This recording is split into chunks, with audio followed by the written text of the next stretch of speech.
bottom of a competitive MAC, but there's some talent on this Manhattan roster. You'll see it tonight. Officials are Lee Cassell, Tim Clockerty, and Claire Aubrey. And Virginia with a little wrinkle in its starting lineup today. Day Ames and Andrew Rohde, 2 ball handlers on the floor. TJ Power will come off the bench. Virginia wants to make sure that they throw the ball to the guys in the white shirts. Turnovers have been a problem in the early season. Elijah Saunders. Shot clock at 4. They're comfortable late in the shot clock. And it is Rohde with the first basket of the game. That's a really important play for Virginia. They do a nice job coming off those high screens, but they really don't have anybody who can get the ball into the lane to the basket. And that little floater, that's a big shot for Virginia early. Manhattan last time out coming off a buzzer-beating win against Army. They're looking for this guy to get going. Shaquille Bender. He can't hit, and that's been an early season story for the Jaspers. You see the rest of the Virginia starting 5. McKneely, their leading scorer. Ames is the transfer from Kansas State. Blake Buchanan, the big sophomore from Postcard Pretty, Coeur d'Alene, Idaho. And there he is with the pretty touch. And again, both possessions by Virginia, late in the shot clock, they've been able to get the ball in the lane and create something. Starting lineups for Manhattan. Will Sidnor, number 9 in green. It'll be hard to take your eyes off of him. He's been their best player, early front runner for freshman of the year in the conference. Baseline drive, that's Messiah Gilliard, who scored in double figures in 3 straight. Well, he's a guy who comes in, really good size, a junior college transfer, 6'3", 195 pounds.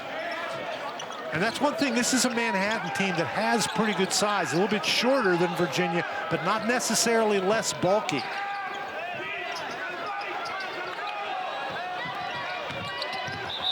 Ames puts it on the floor. And we're going to get a foul against Virginia.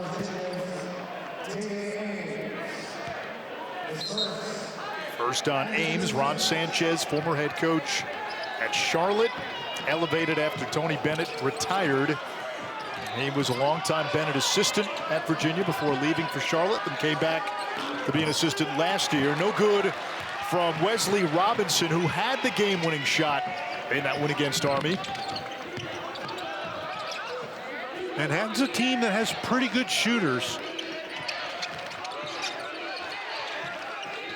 Something to watch. They're not going to come out and press Buchanan. Ames, catch and release, good, and all 3 possessions where Virginia scored, it's been vintage Virginia basketball, milking the shot clock and being efficient late in the shot clock.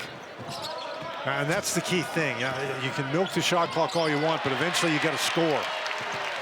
A turnover by Manhattan. Their head coach, John Gallagher, told us for his team to win tonight, they have to have fewer than 10 turnovers. He actually told us it was 10-10-10. They have to have fewer than 10 turnovers. They got to make at least 10 threes. There's the 3, and that's exactly the kind of 3 at which he excels. Coming off that screen, pulling up and knocking it down. But for Manhattan, it's fewer than 10 turnovers, more than 10 offensive rebounds, 10 threes. They're hoping for a big game from Shaquille Bender, 1 in green, their leading scorer last year. Off to a slow start. Winston, their point guard, kicks it out. Gilliard, not close. McKneely snags the carom. Rohde backing down Gilliard. First miss for Virginia. They had made their first 4. Winston looking to push, stripped on the way up. It stays with the Jaspers. Now, Rohde had an opportunity there in transition, and he sort of fumbled the ball a little bit. And sometimes when you're playing in transition and you take an early shot and you miss it, that gives your opponent a chance to get out and go. And this is a Manhattan team that plays very well in transition. In the passing lane, Buchanan. Robinson knocks it down from the outside. Wesley Robinson, a senior who was a Division II transfer from Bloomfield College in New Jersey. You may notice he's wearing a little strap, some straps on his right shoulder. They didn't know whether he'd be able to go full speed tonight or not. Buchanan in the high post, his second basket. And that's the strategy. They're going to play off of Buchanan, but I think it's fine if you're playing off of him if he's at the free throw line, but when he's standing there on that logo, I think that he can make that shot if you don't pressure. Buchanan last year played in every game as a true freshman, former top 100 recruit. Sidnor with those long arms could not get the tap in.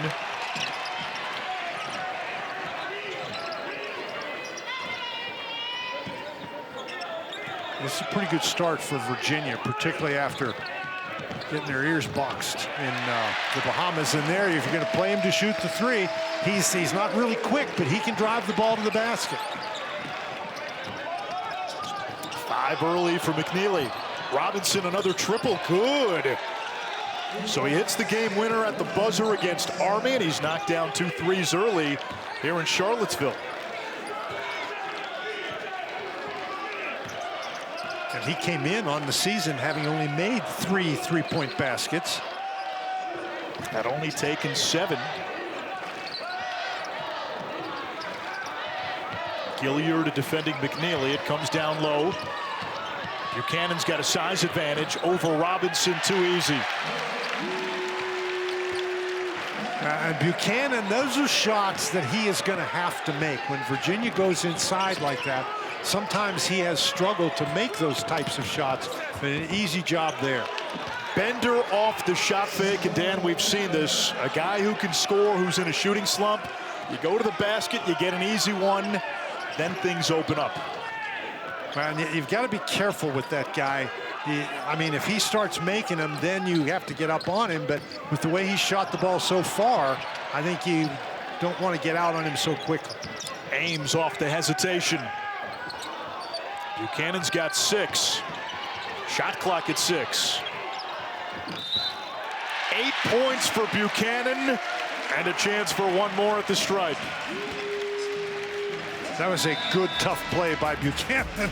He had a lot of guys around him. Virginia sizzling, 8 of 9 from the field. Found ways to win during that 2019 run. Diakite had the huge shot, how they beat Auburn, how they beat Texas Tech. And that was a very exciting team. And, you know, the funny thing is, I've often thought that Tony Bennett's best team may have been his 2016 team that lost to Syracuse in the Elite Eight. But that was a great team. They put guys in the NBA. Kyle Guy is sitting over there on the Virginia bench as an assistant coach now. Those 3 free throws he made in that setting are still one of the remarkable things that you see in the NCAA basketball tournament. Now, a lot of fairy dust sprinkled on that tournament run, and now the job for Ron Sanchez. The challenge for Sanchez, Dan, is when Tony Bennett took over this program, it was in a different place. And Ron Sanchez inherits a program with significantly higher expectations. There's no question about that. That championship banner that's hanging in here is only one part of it. I mean, Virginia was one of the best teams in the country throughout the entire 2010s. They were winning 25-plus games on the regular, ACC titles. Elijah Saunders, stretch 4 from San Diego State. TJ Power into the game, the Duke transfer. Saunders banging down low, gets the double. Power for 3. That's a good sign for Virginia. He had been struggling with his shot. 5 of 20 from the field, 4 of 16 from 3 prior to that make. And you look at his stat line, he doesn't really do very much except shoot the ball. So if he's going to help the team, the ball's got to go in the basket. A transfer from Duke, where he didn't play a whole lot last year.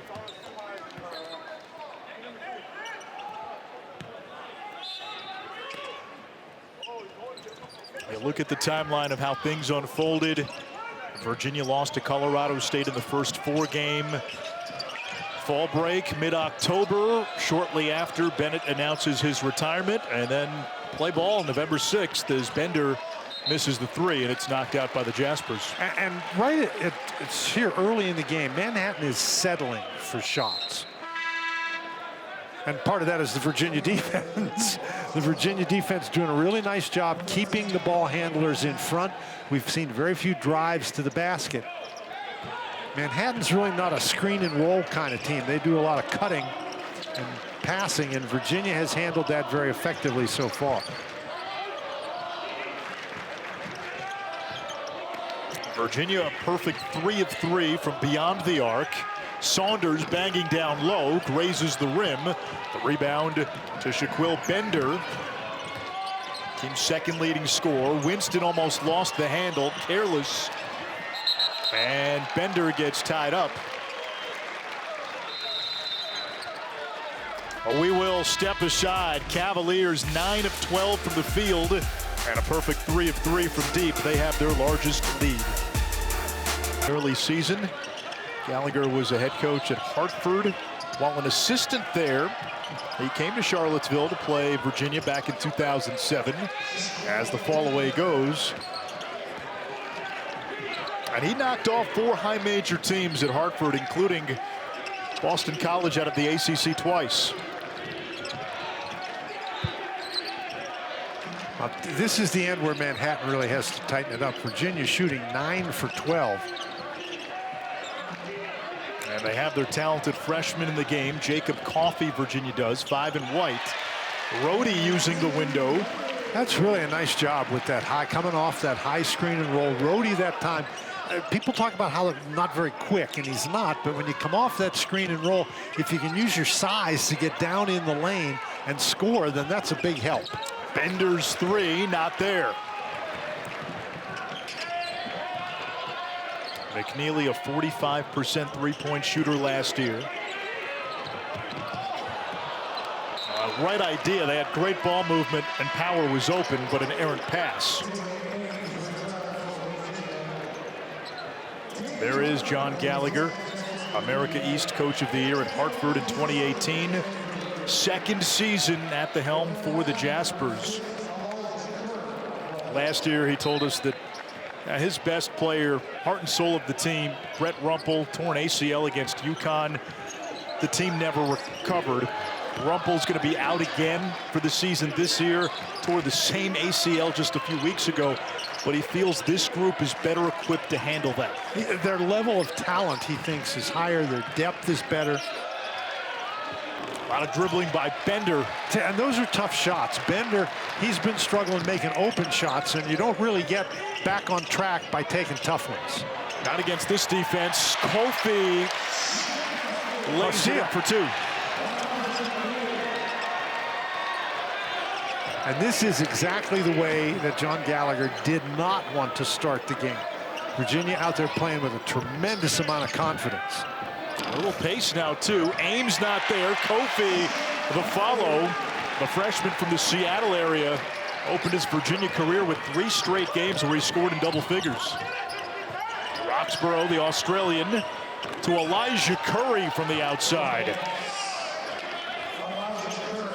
And that's just a nice job by Manhattan, pushing the ball up the court quickly, even though Virginia made the basket. Manhattan's got to get easier shot opportunities, and one way to do it is to push the ball up the court. That's a travel.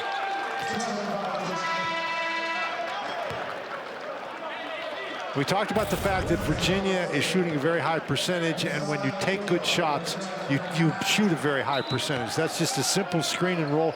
Manhattan did not handle that very well. Virginia 12 out of 16 from the field. They struggled from the field in the 2 losses in the Bahamas, and Robinson stepped out of bounds. And Dan, that 2-game skid in Nassau, it took you back to last year where even though Virginia was 3rd in the ACC and won 20-plus games, they were blown out an awful lot. Well, they were blown out twice in the Bahamas.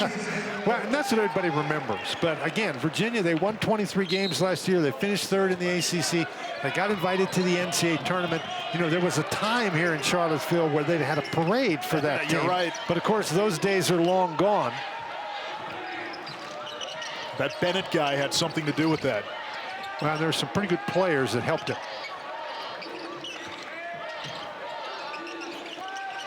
Power, too strong. Rebound, Gilliard. Winston pushing. Look at this. turns it over. He got going a little too fast, but that's tremendous quickness right there. And that's what Manhattan needs to do. They've got to take care of the basketball. But when Virginia misses, something Virginia hadn't done a lot of, Manhattan's got to push the ball. Day Ames. The other thing you're seeing Virginia do here today is they've sort of switched their offense up. It's not so much 5 guys on the perimeter. They're getting guys in the post.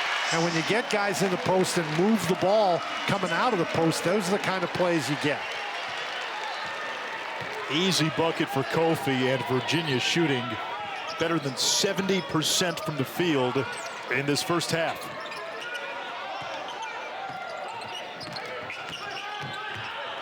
Contested. Robinson, and we get a foul. It's going to be on Kofi. Jacob Kofi, Gatorade Player of the Year in Washington, the freshman with the two-handed flush.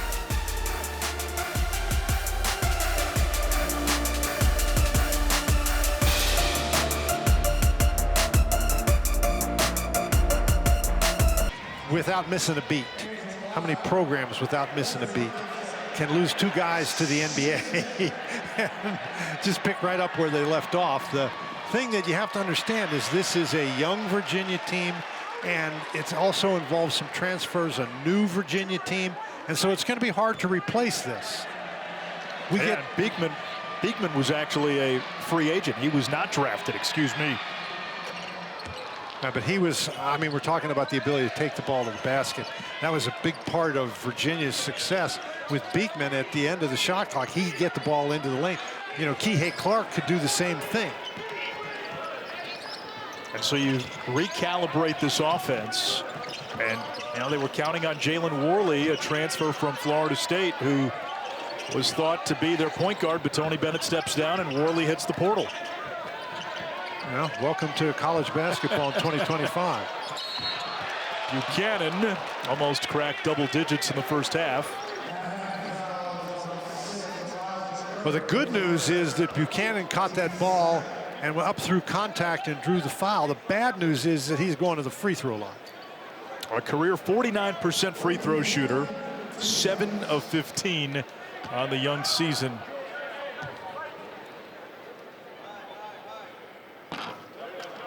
Now the reverse jinx didn't even work there, Dan. Here's this week's featured men's basketball game right here on ACC Network and the app. On Friday, Seattle visiting number 11 Duke. A chance to watch the freshman phenom Cooper Flagg. Coverage begins at 7 p.m. Eastern. Well, one of the problems for Virginia last year was that they ranked 355th out of 364 teams in free throw shooting percentage. The last foul on Saunders, third a team foul on Virginia. There's Devin Dinkins, George Mason transfer. Gilliard's 3, back iron, offensive rebound Curry. See, that's a long shot. Virginia cut off the dribble penetration early, and they forced a really long three-point shot, and that's a contested 3, goes in the basket. But if that's the kind of shot Manhattan's going to get, their long night is going to continue here. Yeah, Dinkins, 0 and green. He's another point guard for Manhattan, off the bench, plays starter minutes.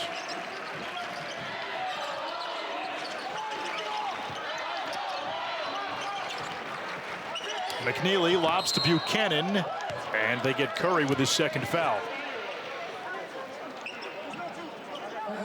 That's a nice job by McKneely to look for that pass.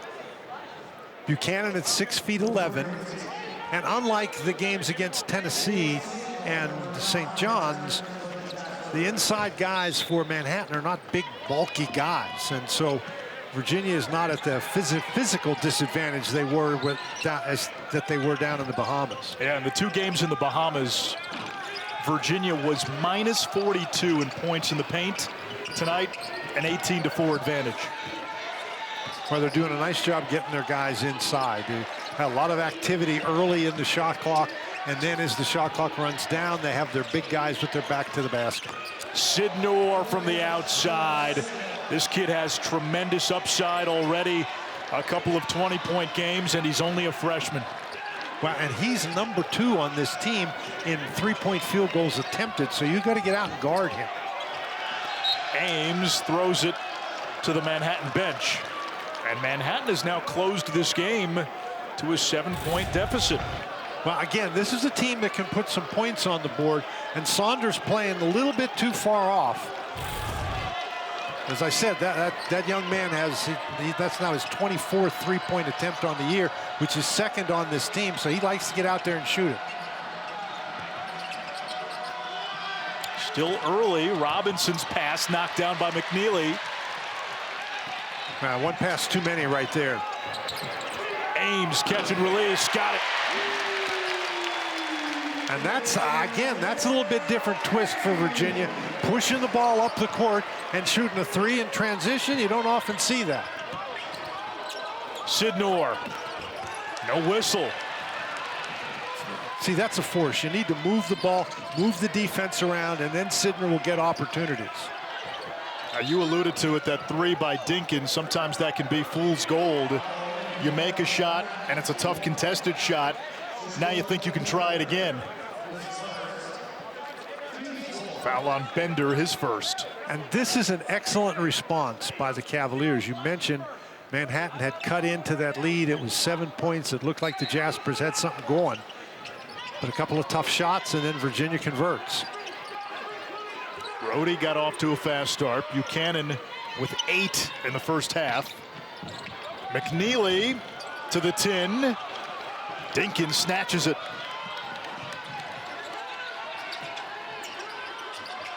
That's a good play by Ames to get out there. Bender hadn't shot it well, but he's an excellent shooter. Gilliard, Dinkins. Too much. Gilliard on cleanup duty. Well, now, Virginia did not secure that defensive rebound, but one of the reasons was that was an air ball, and they were in perfect position for the rebound, but when it didn't hit anything, then that allowed Manhattan to get in there. McKneely driving on Bender. Saunders lets it fly. Volleyball, and it's Dinkins. That's great hustle by the Jaspers. Virginia had a number of opportunities to get that ball, and they didn't do it. Sidnor draws the attention. Baseline drive. Gilliard with a chance for a 3-point play. The feisty Jaspers fell behind early, cutting into this Virginia lead. Messiah Gilliard with an and one. Here comes the pass. It's intercepted by Bender. 3 seconds left. Bender throws it down low. Robinson for the win is good! That was Friday night. Manhattan with a buzzer beater to beat Army. But in that game, they trailed by 9, the Jaspers did. Late in that second half, were able to come back. And tonight, down 15 at one point in the first half to Virginia. A chance to make it a 5-point game. Now they can't quite do it, but it's a 2-possession game. And if you're John Gallagher on the Manhattan sideline, you got to be thinking, hey, did we just weather the storm? Because when you look at the stat sheet, this game probably shouldn't be close. Well, Virginia shooting over 60% from the field. Overall, they're shooting 66% from beyond the 3-point arc. McKneely nearly walked. Saunders too strong. See, now Virginia, they've gotten into driving the ball to the basket, kicking it out, and missing threes. They had success early throwing the ball into the low post and playing out of there. Sidnor the 3. That's a nice block out by Rohde. And that time, the difference before when Sidnor made the 3, he wasn't under any pressure, but Coffey's 6'10". He's got long arms. He went out there and made Sidnor think about that. Virginia with 2 field goals in its last 6 minutes plus. Oh. Stolen away by Bender. And the reverse layup. It's a 4-point game with 2.5 to go in the opening half. Now those turnovers really plagued Virginia down in the Bahamas, and they've done a much better job with the turnovers tonight. But boy, that was 2 points easy for Manhattan. Saunders, that's easy. Now those turnovers, 17 turnovers a game in the losses to Tennessee and St. John's. And through the early part of the season, Virginia's turning it over on 22% of their possessions. That's amongst the worst turnover rates in the country. You cannot do that when you play fewer possessions. But now it's Manhattan with a couple of live ball turnovers. John Gallagher unhappy, and he calls a timeout, having some words with Claire Aubrey.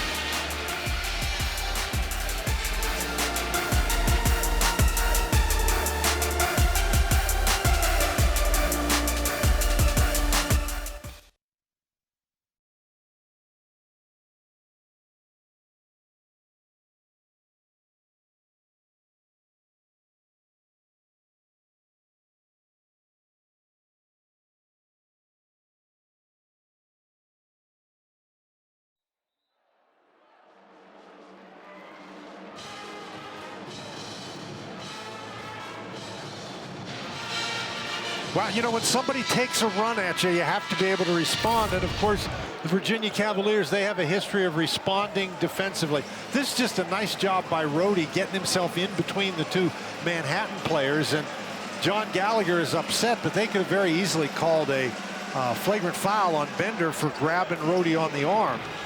But that Virginia, they had success early getting easy shots, and among those easy shots were some dunks.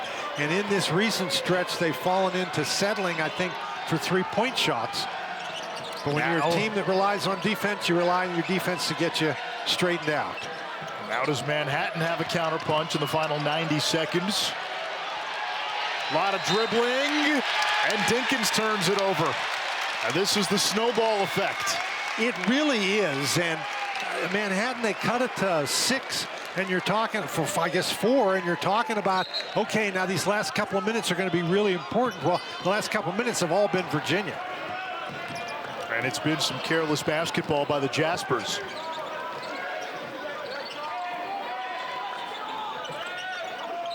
Ames using the screen, draws the double.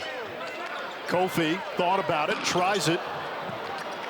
Lots of times when you think about it, you know, get it and shoot it. He's a pretty good three-point shooter. In the words of Shakespeare, delays have dangerous ends. Yeah, but could Shakespeare make a free throw? No. 62%, I believe.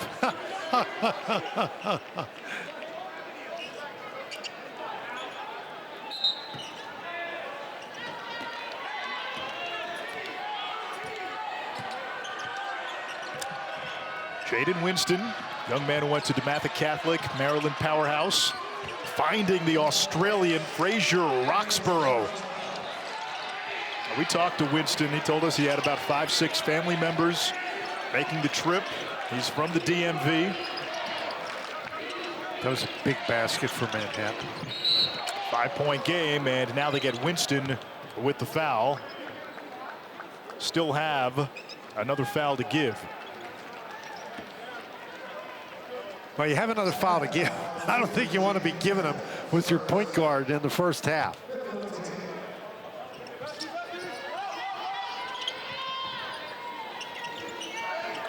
This feels like a big possession for Virginia. Rohde, Ames, second chance.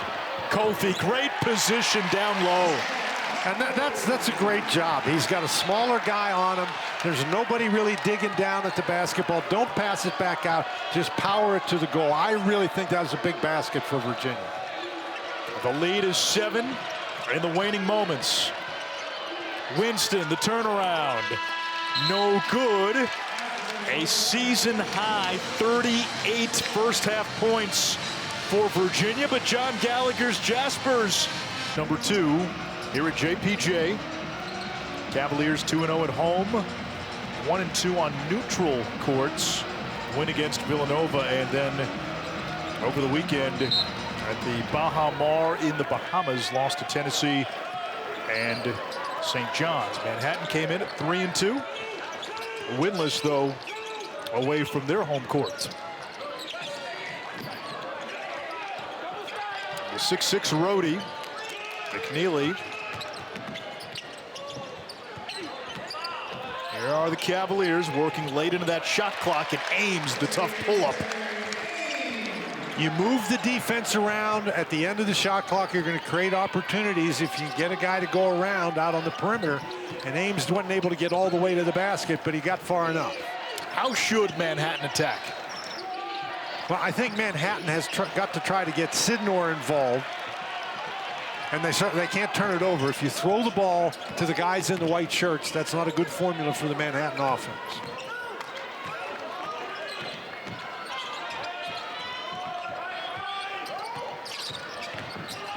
Ames and Buchanan looking to work that screen and roll. Ames took the shot. McKneely open, and you cannot leave him that open. And Bender now pleading his case. And he got called for a foul on that. So McKneely's going to get a chance to go to the line. And if you're going to foul him out there, you got to make sure he doesn't get that ball off. Everybody's down under the basket because it was an offensive rebound. Oh, that was not a foul called against. Yeah, the foul was called away from the ball during the shot as he got tangled up with Ames. Well, he got tangled up with Ames, and the question becomes, is that a flagrant foul? And now we'll get a discussion. And the rule on that is, if you get a foul off the ball, if the shooter is in the act, if he started his shooting motion, if the foul's on the defense, then the basket counts. Okay, so it's a common foul. All right, the foul occurs right there, right next to McKneely in the middle of your screen, and that was after he was in his shooting motion. So it's a defensive foul, so that shot counts. It's a common foul, so Virginia gets the ball out of bounds, and they have a chance for a 5-point play, a 5-point trip, but they throw it away. Now, we talked about the first few minutes of this half, and Virginia's lead, 7 at the break, has mushroomed now to a dozen.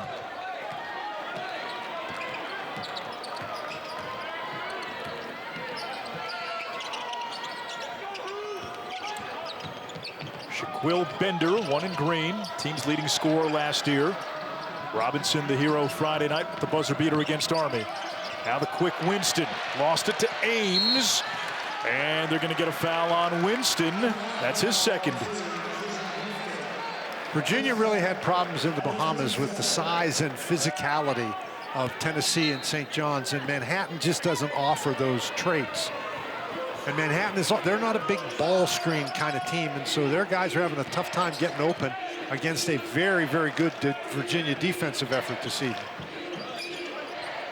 Wahoos in the midst of an 11-3 run. McKneely, a long 2, gets the friendly roll.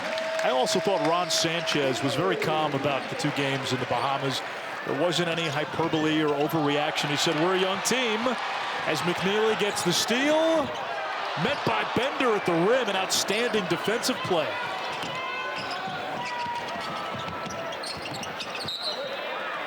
And the struggles for Bender continue. He just was out of control there, and Tim Clockerty was certainly open, but he's not really involved in the game in that way. You know, this is, you know, they needed a fast start in the second half. They didn't get it. So now they're going to have to just dig down and do what they did in the first half and battle back. A basket here gives Virginia its largest lead, and Rohde does just that. The lead is 16. And if you're John Gallagher, do you think about a timeout? Well, I don't know that, you know, what you need is a basket, and there they got one. You don't stop an opponent's run with a timeout. You stop it with a basket, and so that helps. Winston, the sophomore, had a big game against Army. 17 points, 5 rebounds, 5 assists, and 5 steals. And that is a kick ball.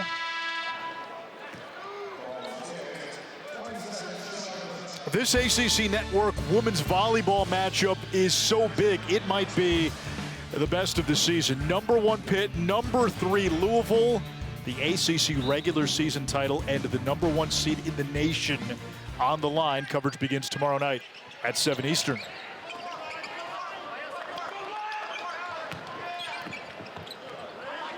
Saunders to the left hand. That's what Virginia, I think, would like to see Saunders do a little bit more of. He's 6'8", 240 pounds. He has the bulk to play on the inside.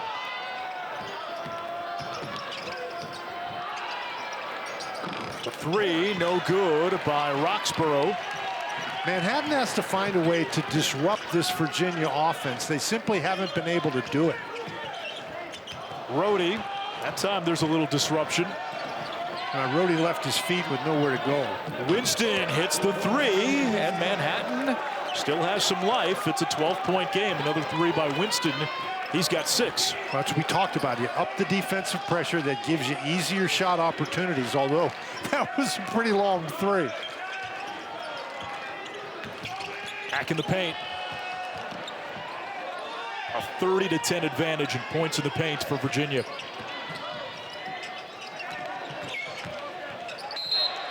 And we'll get a foul. That is Winston's 3rd of the half.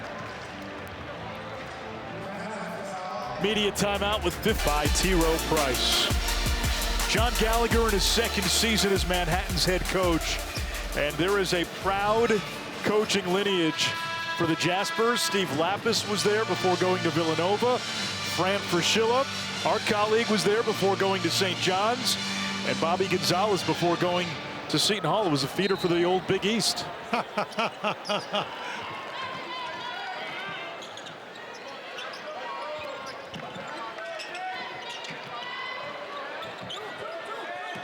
Yeah, not to mention, you got Steve Masiello, who was there, who's now an assistant coach for Rick Pitino at St. John's. McKneely's 3 rattles out. Winston with the 3 fouls over to Dinkins. So 2 point guards in the game for Manhattan, and Dinkins and Winston. And one of the things that Jaspers have to do is take better care of the basketball. They have 12 turnovers so far in this game. Almost 13, but Robinson able to recover. That was a good cut. That was a very tough pass, and Robinson did a nice job controlling that. Difference in the game right now, points off turnovers. 22-2 edge to Virginia. And Virginia was a -45 in their 3 games prior to this, so that's quite a turnaround. Buchanan left alone, and for good reason. He had never made or attempted a 3 in his career prior. Well, so he could have had the element of surprise going for him, but didn't work. It's like when you slow play pocket aces in poker.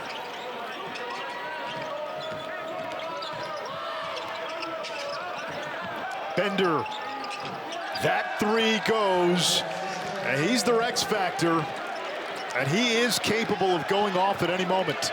Well, they've cut it back to 7, and that was a wide open 3. He's had very few shots that have been that open. And if you're Virginia, that's not the guy that you want to activate. Kofi getting ready to check in for the Who's. Ames over Dinkins. Big rebound by Buchanan. And makes the most of his 2nd chance. Buchanan did a really nice job taking advantage of the opportunity presented by the drive to the basket. Robinson didn't get back quickly enough to block him out. Robinson went over to help against the dribbler, and Buchanan got himself in great position. You know, interestingly enough, Anish, with all the other stuff going on in this game, we've had very, very few free throw attempts. And Virginia's only had 3, all of them by Buchanan, and he is 0 for 3, and now 1 for 4. And Manhattan has only had 3 free throw attempts. Well, Manhattan continues to hang around. And they've never led.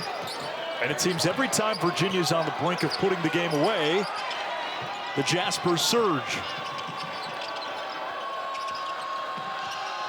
But every time you think Manhattan's getting back into it, Virginia surges.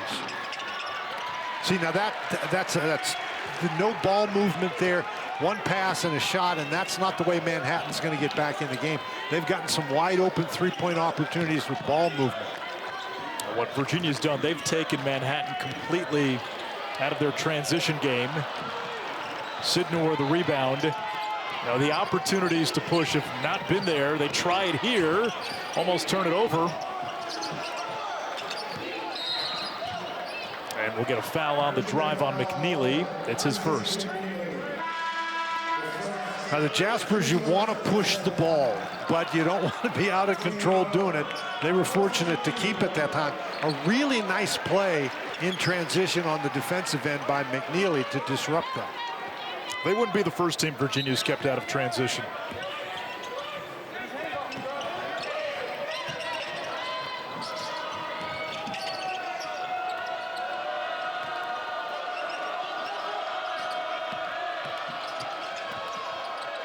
Shot clock down to 5. Bender down the lane. No good. Battle for the rebound. Out of bounds to Virginia. I'm not sure that that's one that Bender should not have taken. Now, Kofi was right there coming at him, and he may have thought he couldn't get it off over Kofi, who is 6'10". But that's a shot that Bender normally takes, and he passed up that 3 and took a tough 2. How much of that is because he's in a shooting slump? Well, I think part of it, but I think the other part of it is the size of the guy coming after him. Yeah, Kofi 6'10", 230.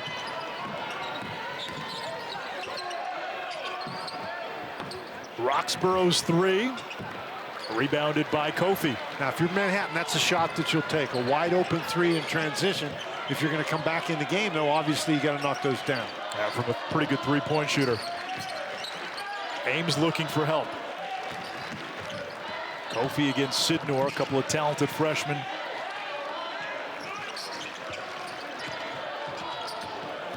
Ames finds a cutting Saunders. Nicely done. That was a really good pass.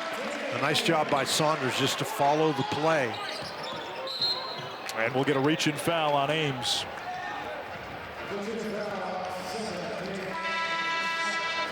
Virginia tonight, 13 assists on 24 field goals. Ames with 5 helpers, finding Saunders for the easy 2. Kansas, and again, these early season games, as the ACC found out the hard way last year, they mean a lot in terms of how the conference is perceived nationally, as Gilliard's 3 doesn't fall. And that's an excellent point, Anish. So the Duke-Kansas game is obviously a big game. I mean, that's a fun kind of game that teams play early in the year. But for the ACC, that may be an important game because Kansas has already beaten North Carolina. Right. Now that North Carolina got behind and Kansas had to withstand a furious comeback. A big showcase, too, again, for Cooper Flagg.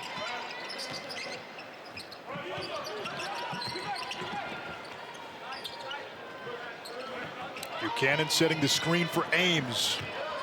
Gets it back. Baby hook, no. Offensive rebound. That one rims out and knocked out. Ball to Manhattan. Virginia, now they missed the shot that time, but they're doing a pretty nice job exploiting the fact that Manhattan is playing off of Buchanan. So there's no real help out there on the screen. So Ames is able to get by, and if Buchanan rolls to the basket, he has some opportunities. Bender picked up by Buchanan, picked up his dribble. Sidnor's been quiet today. Yeah, he hasn't been a factor at all.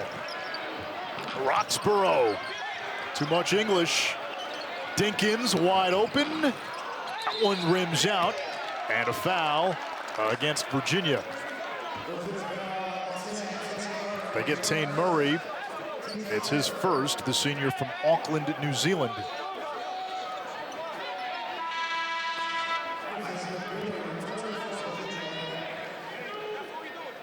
I mean, this game, it continues to be really interesting. If you just watch the game, you think Virginia is ahead by more than 12. And every time the Cavs seem to be on the cusp of the knockout punch. Manhattan finds a response to make it a ball game. That was a really nice job by Buchanan getting out there and preventing that three-point opportunity. Shot clock winding down. Bender, the drive. Too much. Again, I think he might have had a three-point opportunity that he passed up. Now, Rohde was close, but I don't think Rohde's a threat to block his shot out there. Big size advantage for Kofi. That's Rohde. You know, Rohde's a guy who they brought in last year in the transfer portal, and they expected big things from him, and he just shot the ball very poorly all year. But his shooting numbers this year are much more like they were at St. Thomas in the Summit League. Well, where he averaged 17 a game as a freshman for the Tommies. Manhattan has gone more than 4.5 minutes since its last point, and that drought continues. But again, if you're not going to move the ball and move your players, you're not going to move the defense. And when you take a tough contested shot, you have no rebounding opportunity. And that allows Virginia to get down and get an easy one. Rohde in double figures. The fifth, the SEC ACC challenge. And Dan and I were talking about it a little while ago. Well, these non-conference games, in some ways it's unfair as Roxborough rattles in the three. When you're in the age of the portal and teams essentially hitting a hard reset on their roster year by year, you may not even be a complete team. You may not even know what your team is till you get to the new year, even February at times. We saw with NC State last year. Yet those games in November and December, those big non-conference games, even the little ones, they matter. And there is no metric to take into account a team's qualitative growth. It's all numbers. Yeah, it's all numbers. And Virginia, look at that schedule. At Florida, at SMU, and then Memphis coming in here. And Memphis probably isn't too bad. They just beat UConn, right? They did. And Danny Hurley wasn't too happy. Well, you saw on set he fell down. UConn, the two-time defending national champion. Ron Sanchez, the interim head coach. Won his first 3 games, including a win against Villanova, and then 2 blowout losses in the Bahamas. Gilliard against Murray. Winston thought about the long 3. Shot clock is down to 5. Roxborough puts it up. Got it. I mean, Buchanan was right there. That was a really good defensive sequence by Virginia.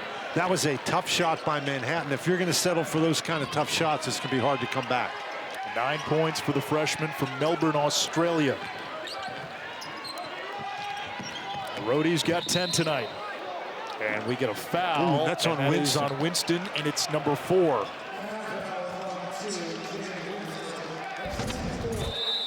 Winston in foul trouble. But Roxborough off the bench with 9 for the Jazz championship as a head coach. Now remember, in that 82 season, Dean Smith got his first title at UNC. Well, that's really a startling thing, all those guys. Kofi on the inside. It also takes away 5 megaphones from this conference. Guys who, when they spoke, the rest of college basketball listened. If you had a Coach K or a Roy Williams or a Boeheim opine about the strength or the perceived strength of your league, it made headlines. And nothing against the current coaches in this league. There's some really good coaches, but they don't have the cachet to have that megaphone. Well, they don't. And one of the things that is very interesting is the perspective of these 2 coaches here tonight is so different.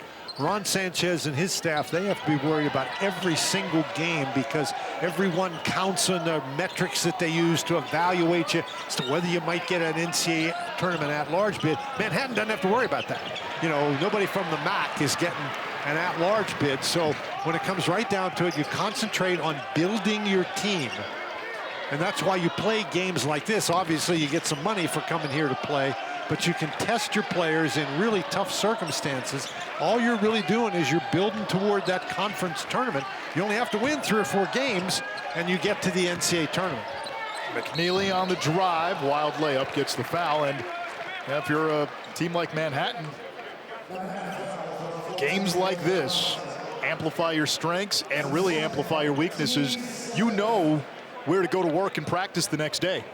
And your kids like to play in these kind of games as well. Now Manhattan in the MAC, there are now 13 teams in the MAC, and only the top 10 are going to the conference tournament, so you got to make the conference tournament.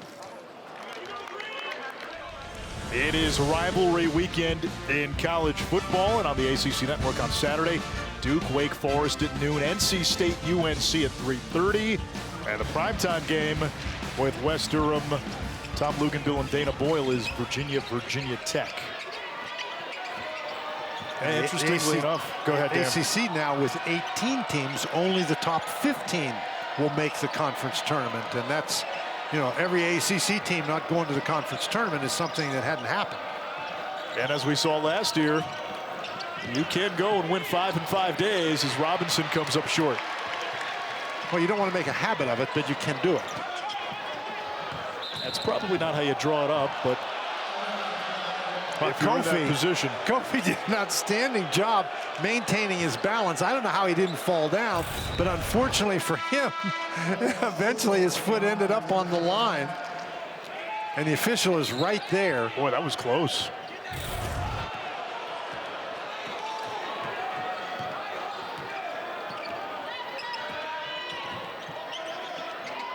It was right around this juncture where Manhattan began to erase a 9-point deficit on Friday night against Army, and they would eventually win on a steal and a basket by Wesley Robinson at the buzzer. Sidnor's been quiet. Skip pass. Roxborough. No. Manhattan has missed 11 of its last 13. Sidnor has not been a factor in the game at all. He's barely touched the ball, and I think you have to credit Virginia for that. They've swallowed him up. That time he had a mismatch inside, but Tane Murray did an excellent job. He's been their best scorer, more than 15 a game. Only a freshman from the Bronx. McKneely on the drive, deflected. Robinson tracks it down. Bender has it poked away by McKneely. Well, the active hands of Virginia have been on display today. It's their defense that has been the key, because they haven't been scoring at a really high clip here either, but even though they don't score, they're preventing Manhattan from scoring. A 23-2 edge and points off turnovers as Dinkins hits the little floater. We get a timeout from Manhattan. It's an 11-point game. 5:02 to go here in Charlottesville.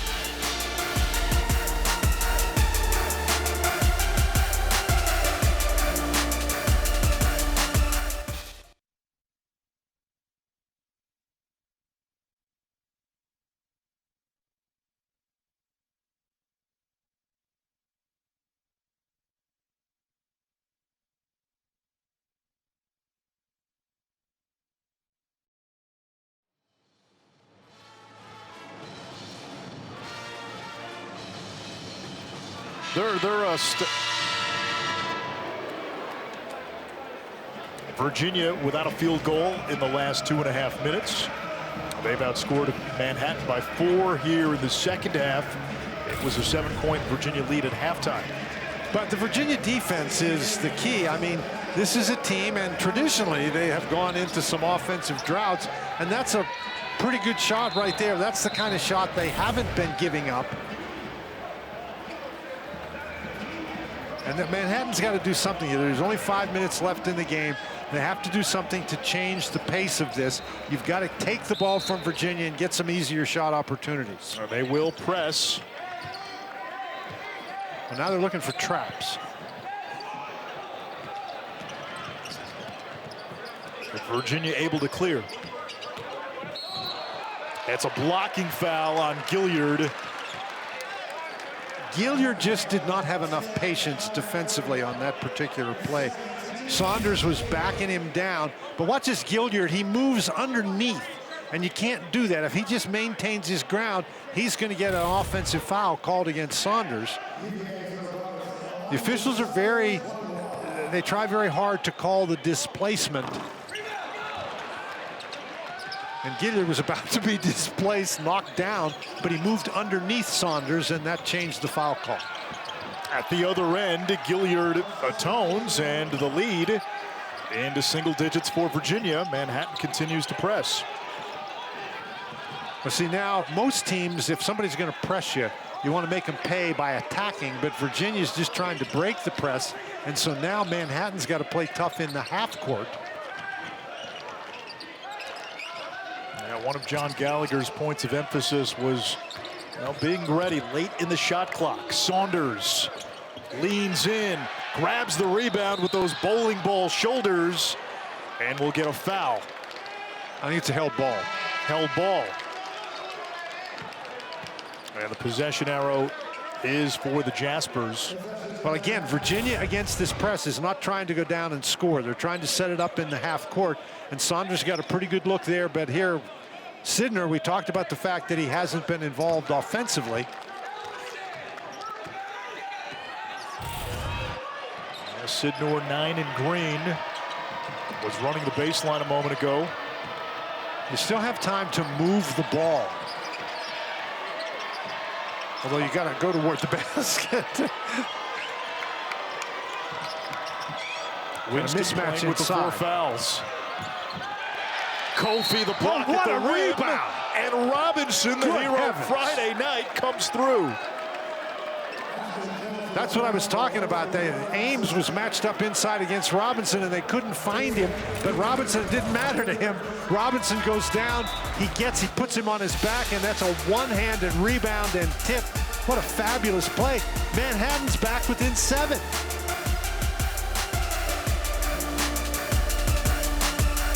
Seems they get to about 7-5, and then Virginia punches back. A chance for a three-point play by Wesley Robinson, the senior from Burlington, New Jersey. And now the lead for Virginia is 6. It's a 2-possession game with 3:45 to go, and Virginia has only made 1 basket in the last 5.5 minutes. And you brought this up earlier. If Manhattan's going to press and Virginia doesn't look for an easy basket, you let Manhattan off the hook. Well, you certainly, they're able to pressure without risk. Now you just have to execute your half-court offense, and Manhattan, I think, has turned up the defensive pressure as well. And Buchanan is out of the game, so Virginia suddenly becomes much more perimeter-oriented. Ames able to draw the foul. It's on Gilliard. Well, Virginia here coming down the stretch, what they did is they took Buchanan out of the game, and they're basically playing with a 4-guard lineup, and they spread the court, and they're going to look to drive the ball. It'll be a 1-and-1 for Ames.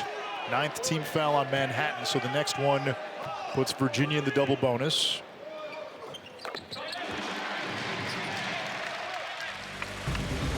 Saturday morning at 11 a.m. Eastern, it's the ACC Huddle Crew who gets you set for the day in football. They will also be back at night after the Virginia Tech game to wrap everything up.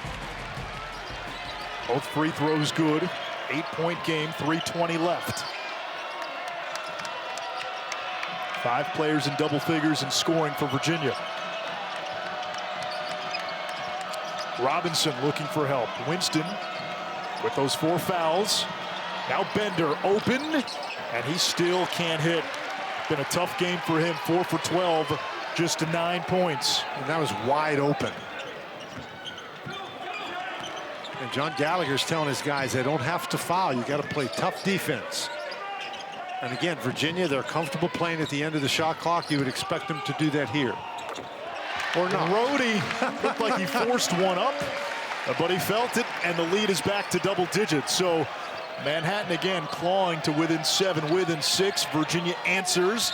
Dinkins able to draw the foul on McKneely, his second. No relation, by the way, to New York City Mayor David Dinkins.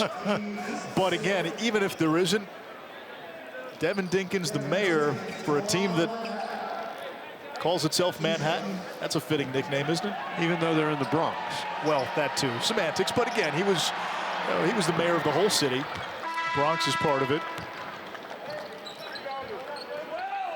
A George Mason transfer. Plays about 30 minutes plus off the bench, averaging double figures in scoring. And Dinkins, with both free throws, cuts the lead back to 8.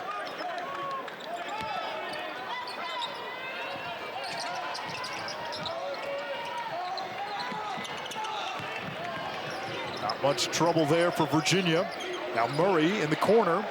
The skip pass hauled in by McKneely. Virginia can bleed some clock now. And Manhattan's really trying to put pressure on, and that should give Virginia some opportunity. Ames almost lost it. Rohde. Battle for the rebound, won by Sidnor. A little too much dribbling by Ames right there. Boy, that's a nice job by McKneely to prevent the drive to the basket. Robinson using the shot fake. Oh, what a pass. Inside to Sidnor. And once again, a 2-possession game with 1:40 to go. Manhattan's running out of time, though. They really have to get some turnovers.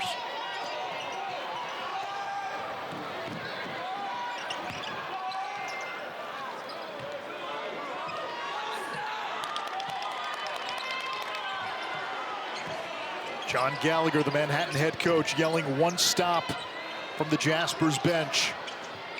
Well, you're getting to the point now where you have to think about fouling early in the shot clock. The three by McKneely. The IMAC is still on. Now, the catch and shoot three, even with somebody in his face, he is really some shooter. And we get a whistle with 1:03 to go. 14 points for McKneely. 3 3-pointers.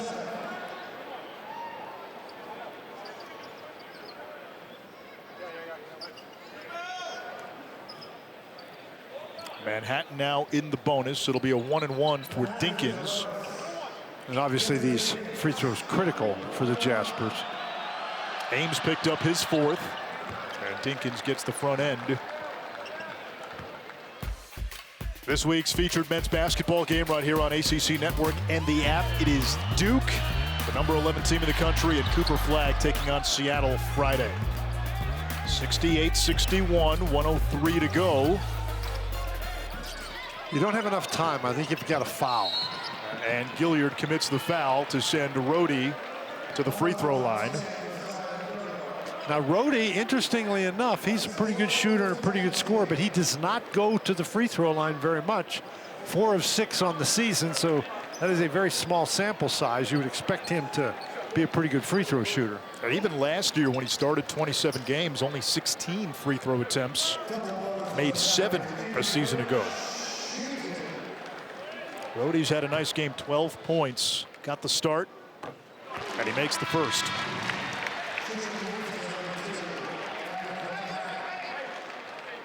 Winston checks in, offense for defense as Gilliard leaves. It gives Manhattan another ball handler as well. Well, you got to get down the court and score quickly. Both free throws good. Virginia calls a 30-second timeout.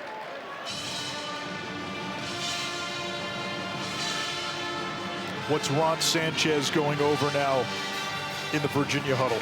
Well, one of the things you want to do is make Manhattan catch the ball in front of you. Don't let them throw it over the top and get an easy basket. You're playing basically like a prevent kind of defense if you're an NFL cornerback. But it's one of those things. And then once they catch the ball, you do not want to foul. You don't want them to be able to score when the clock is not running.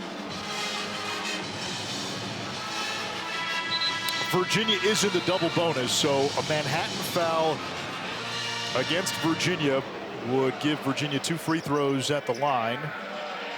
Manhattan is in the single bonus, so it'll be a 1-1, but It's a 9-point game. 3-possession game. Virginia, big advantage with points off turnovers tonight.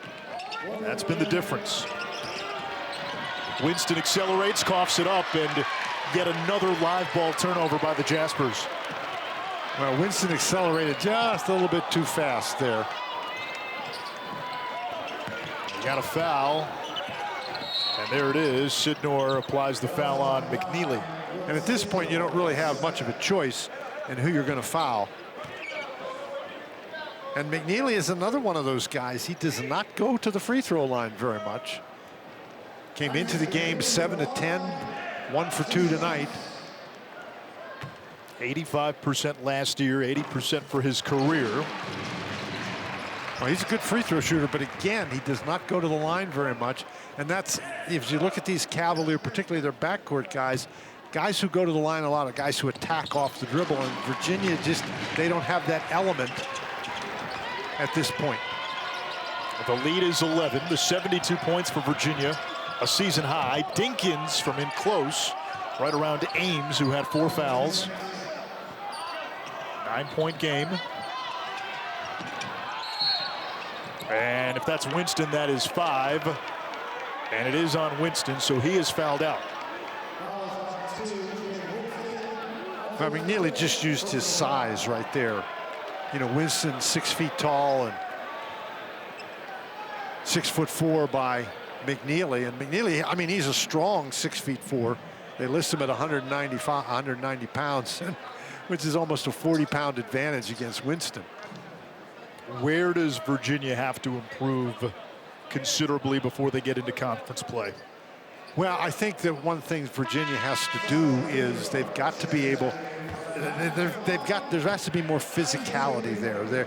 They don't have really power guys on the inside, and so somehow you have to make up for that disadvantage. And the way you do that is, I think you have to attack the basket, and they've got a lot of three-point shooters, and they have to figure out some way to utilize them. But it's going to be hard. You know, their calling card is defense, and without physical guys, it's going to be hard to stop some of these teams that they're going to play. I mean, Florida, Memphis, I mean, they've got a tough schedule coming up, and that's before they get into conference play. Dinkins again. Gilliard will shoot 2. But the one thing I will tell you is the ability to put the ball in the basket makes up for a lot of problems. And there's that one other element that always travels that Virginia has had since Tony Bennett took over, and Ron Sanchez wants to keep it that way too. That's defense. And if they get back to their ways on defense, that just by default, as we saw so many times with Virginia, it keeps you in games. Ames, meanwhile, has fouled out, so he exits. Power back in. 74-63. Ames fouling out, you know, 2 minutes ago might have been a problem, but I don't think Manhattan has time. It's the other part of it for Virginia, right? Jalen Worley was brought in from Florida State to be your 6'7" point guard. Tony Bennett retires. Worley hits the portal. There's not that true point guard on the roster. Ames, Rohde, kind of by committee right now, but you can make the case they don't have a real point guard on the roster. Now, it's not a be-all, end-all. It's not a death sentence. You just have to be creative, and Ron Sanchez was talking to us about that before the game. Well, I think most coaches will tell you that the point guard's most important job is to guard the other team's point guard and disrupt the other team's offense. And Ames has the quickness to do that, but he's not a big, strong guy. Final seconds, Manhattan not fouling, and Virginia is going to get a hard-fought win tonight. And it's a win where they scored 74 points. 25 points off turnovers for Virginia. That's a season high. The Hoos shoot 54% from the field, and the 74 points, a season high for Virginia as well. So the Cavaliers